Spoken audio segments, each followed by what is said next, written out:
Hey, what's up, you guys? This is IonComplex. I wanted to make a video about basic map creation in Roblox. This is something that came up the other day, and while I was discussing it, I thought to myself, this could actually make a pretty decent video that other people could take benefit from. This is just going to be for basic map creation. I don't intend to do any scripting. My guess is by the end of this, there will probably be no scripts in this. I have no idea how long this video is going to be. I'm just going to keep going and we'll see what happens. Take the time to go through it, bookmark it, come back and review things that you think are helpful along the way, and, let me know in the comments if you think this was actually helpful to you. So, one of the things that's important when you're starting to make your map, obviously, is what type of game are you making? What type of experience are you building inside of Roblox? Is it an obstacle, an obby? Is it a first-person shooter? Is it a role-playing game? Is it a horror game? What are you going for? Horror specifically, a lot of things are going to depend on lighting. We'll cover that later in the video and things of that nature. But I think for the purposes of this video, we're going to start with just a basic maybe a city, a house, a neighborhood, a city street, things like that. You could use that for just about anything. Remember, you want to keep this simple. I always think of something my buddy Cruz said to me a long time ago: remember the straw. There are a lot of fantastic games in Roblox that use very basic designs. If you look at games like Phantom Forces, if you look at games like Jailbreak, very squared off corners. It's not the most elegant thing in the world, but you know what? The gameplay is there, and that's what matters. So we're going to start this off with just a basic base plate. The templates in here are cool if you want to go into them and see how things were done. But I don't like building maps based off of them. I think it limits your ideas because the things that are put into these maps aren't your idea. They're somebody else's idea, and you're trying to fit your idea to match with them, and that's not right. So feel free to go into them, use them for inspiration, see how things were done. But when it comes down to actually starting your own map, I definitely recommend starting with your own just basic base plate map. So the first thing, we open the base plate and it's like, where do we even begin?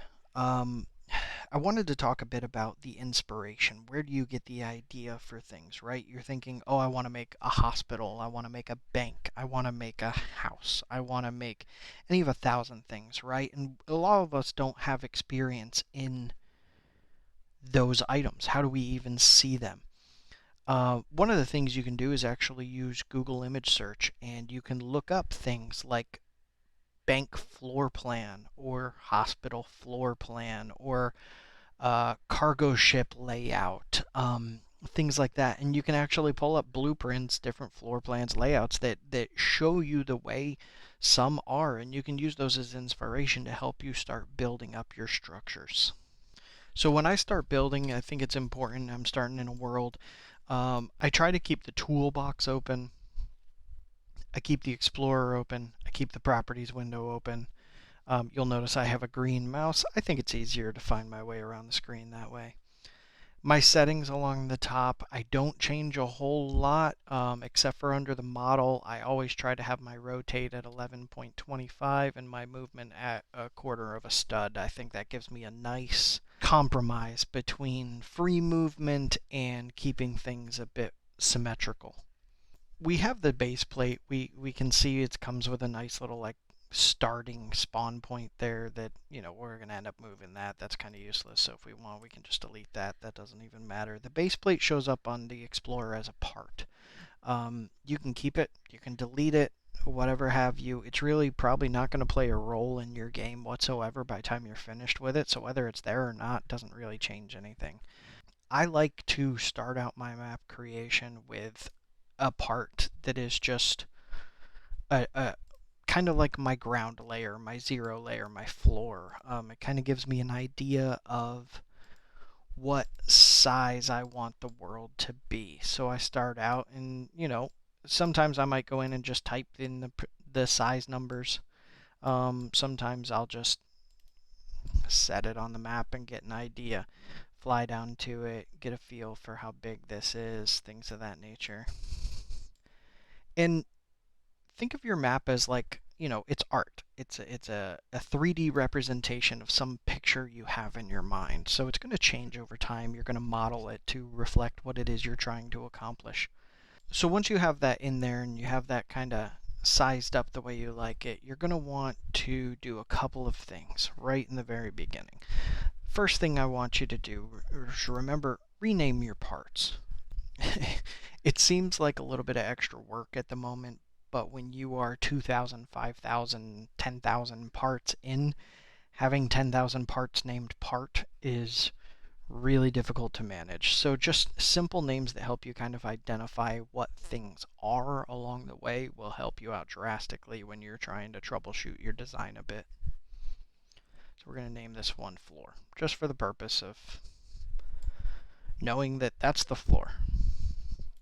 The next thing you want to do on pretty much every part you ever design ever is scroll down in the properties and make sure you anchor it. If you don't anchor it, as soon as you go into the world, it falls and it hits the ground and it's useless.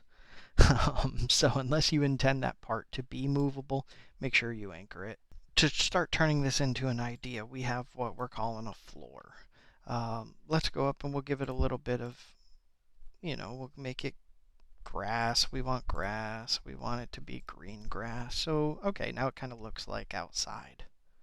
So you want to start making something of a house, right? Let's make a house. Let's figure out what it looks like, its size. We'll start laying out roads, maybe a mailbox, things of that nature, simple parts. So we always start with a part. There's a few different parts if you hit the drop down: blocks, spheres, wedges. We'll get into those as we go through if we need them.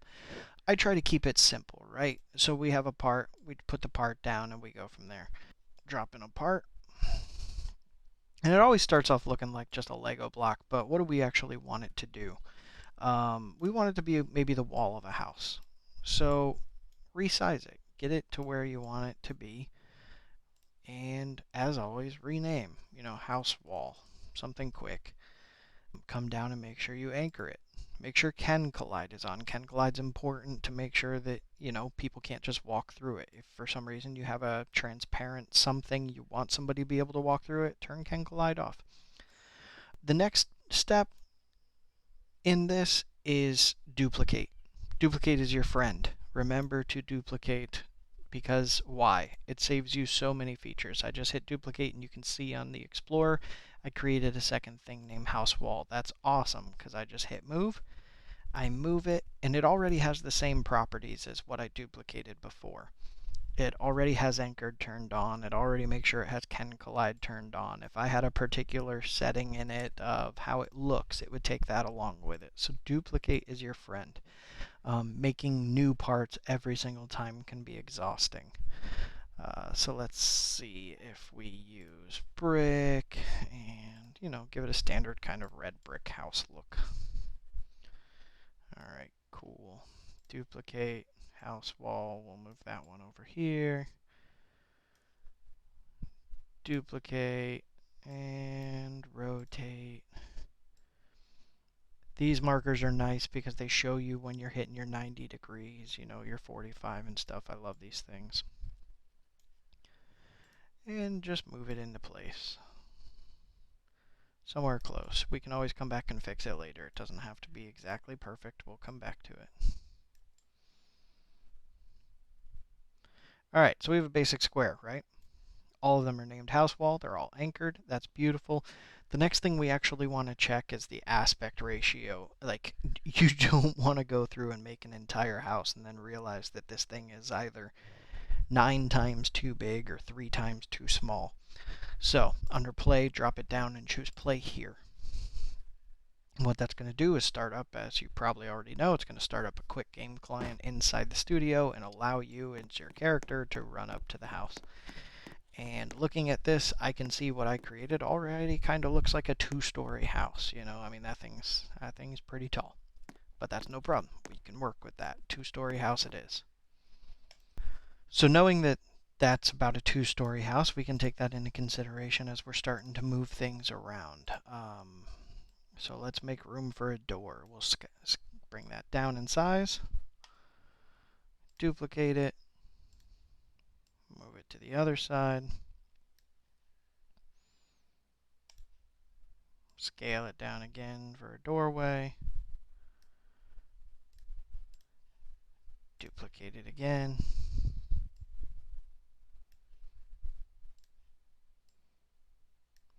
Move it up to match. And one thing I want to show you, there's something I did here specifically, is I want you to see it, is this was originally this size. And that's totally fine. But if you look at it, when you're moving around, you can actually see the textures fighting each other. And you really don't want that because it distracts a whole bunch from the game. So take your opportunity to just line your parts up correctly. You've got that 0.25 stud movement that will generally keep things aligned as best it can. And we go from there. Now we have a door that's a little bit closer to our size. We can check that real quick if we wanted to. Play here. That's a good sized door. I like that.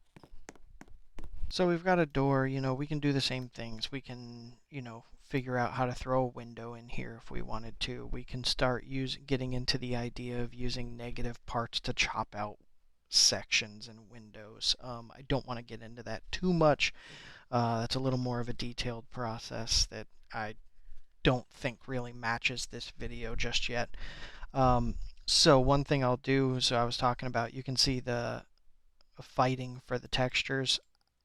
I'd just try to always go back and rescale those so that they're not fighting each other on every corner. Just give it a little bit of love. So now what do we want to do? We want to make like a wedge. Let's add a wedge in here so that we can start shaping the roof.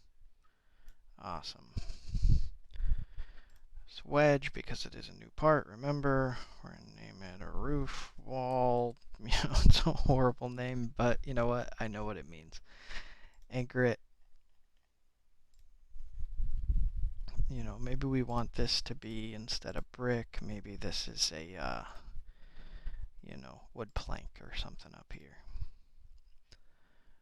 We have it. Duplicate it. Rotate it 180 degrees and shift it back. Alright, cool. So we have those. Control lets you select more than one piece. You can see I now have selected two, just like any other application. I have those both selected. Duplicate, move, and we'll shift that back over here. Next, we'll put the actual roof on this thing. I'll use a block. Let's see, let's make it about here. We're going to play around with the rotation a bit. That looks close, but we'll mess with it as we get into it. But it's all about just taking whatever your vision is that's in your head, putting it onto the game, and seeing, is that really what I meant to do? Yes, no, maybe. And we'll go from there. So we'll take that, duplicate. Remember, always duplicate. Just save yourself so much time. It's probably going to be the worst house you've ever seen built, and I'm okay with that. So now we get into the idea of the small things, the doors, the mailbox, the plants outside, the walkways, and things of that nature. That's where I start using the toolbox. Don't be afraid to use other people's models if they solve the problem that you're trying to solve. This is why the models exist. They're there to be used. Make sure that the model you're bringing in actually achieves what it is you're trying to achieve. You don't want to simply take someone else's gameplay that they've worked on creating and say, hey, this is mine. But simple things where you're not having to recreate the wheel saves you so much time. So let's say we wanted a door. Here we are, door model. Perfect. It's a door. There's no scripts in it. It's not functional. It's just for looks. For when you're bringing in somebody else's model, a couple things you want to do. You want to look for scripts because sometimes the scripts do things you don't intend them to do. They don't work. Sometimes the scripting is just bad. The other thing sometimes people do is the parts aren't anchored. Like this one, for instance. I'm looking at it right now. So go through, select all the parts, and make sure you anchor them if they're intended to be anchored. and then we can scale things to match. Here's a quick key. So instead of having to look up the wall and try and find my little tabs to be able to rescale everything, if you just hold the tab key on your keyboard when you're looking, it will move all of the adjustment knobs to where you need it to be on your screen. You can do the same thing with movement. You can see I don't see the arrows for moving, but if I hit tab, I can move this part around by holding the tab key down and shifting it. So we have a nice open door policy here, so hey, we got a nice open door. Somebody can come into our house. See, next we need like a mailbox. Perfect. Basic, good, functional mailbox. Okay, let's make a little walkway and a driveway maybe. We'll come to it and make it smaller. Beautiful. And we'll bring it up to the front of the house. And duplicate again. We'll get a little kind of a goofy driveway in here.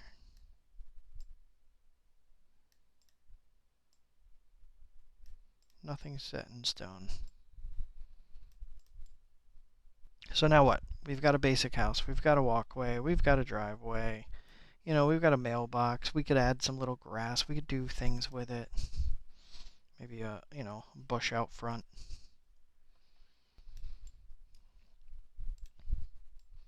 Duplicate. As you're putting them in, you can see that they look exactly the same. Feel free to rotate them, put a little life into it somewhere. All right.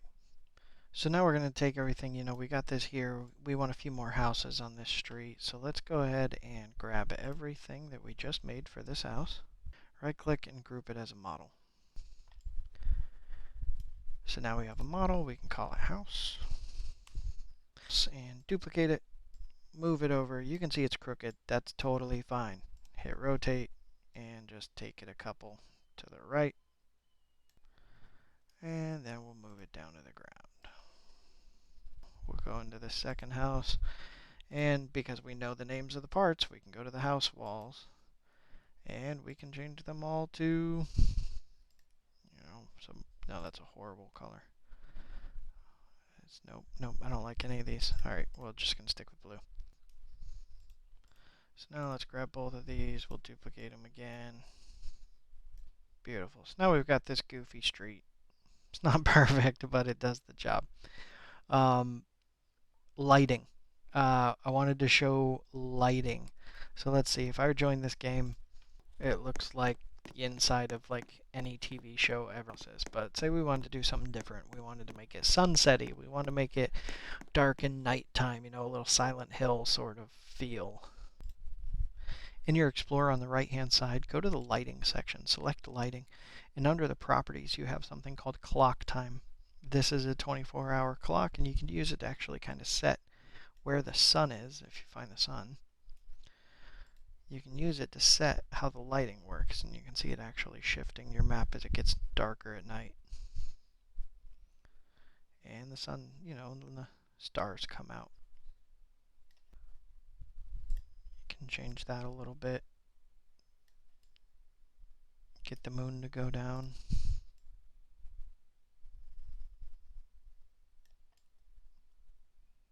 Sun hasn't quite set yet. Moon's just starting to rise. So now you're going to need some lights on your map. You're going to need to light things up. It's kind of like a whole nother video worth of how lighting works. So for the moment, we're just going to look for some lights, some nice outdoor lights. Or a street light.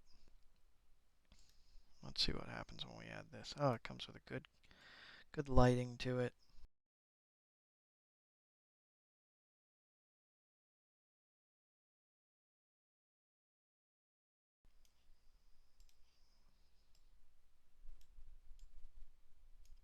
Bam, everybody gets a street light. So now if we play, you've got a little bit of lighting going on to give you spots you can see and spots you can't see that might be a little more eerie or scary. So the last thing I want to talk about just for this basic video is actually ending the map. What does the end of your map look like? The part where people can't go anymore. It's very simple to just leave it like this, right? And if we were to, players come up to the edge of the map, and what do they see? They see kind of oblivion. So for lighting's sake, we're going to go ahead and make it daytime again so we can see what we're doing. We're going to take the Earth and we're going to make it a bit larger than we had intended. At this point, I like to take apart, and I name this map edge. Anchored, can collide is on. And I make this thing bigger than the map itself on purpose. The idea is this is something that the users can't cross.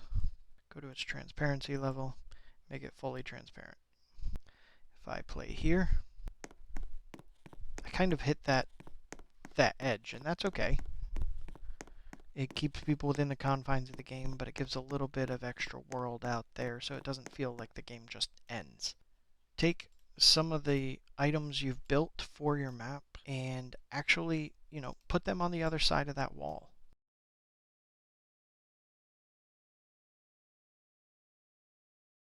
So maybe we see the back of them, we see the backyard of another neighbor.